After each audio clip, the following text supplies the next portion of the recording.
Welcome to the Slop Temple. We pray this video helps. You start right now by choosing a matching button and strong thread. Polyester or waxed cotton works best.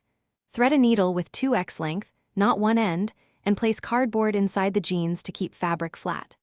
Once done, align the button over the original spot and mark through the holes with chalk so placement is exact. Make a small backstitch to anchor the thread. This first secure stitch stops the button from shifting as you continue. You now sew methodically. Push the needle up from the fabric back through one hole, then down through the opposite hole, repeating 6-8 times to build strength. Make sure to leave a tiny gap between button and fabric by placing a pin or toothpick under the button. This forms a shank so the button fastens easily through the thicker buttonhole. Once sturdy, wrap the thread around the stitches under the button 3-5 times, then tie 3 tight knots and snip the excess close.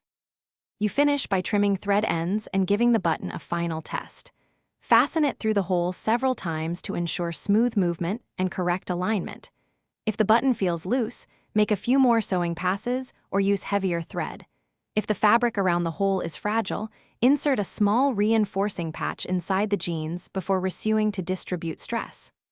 One key troubleshooting tip: if stitches slip, unpick and restart using a backstitch anchor and a stronger knot to prevent recurrence. Thanks for watching. Consider subscribing if we helped you.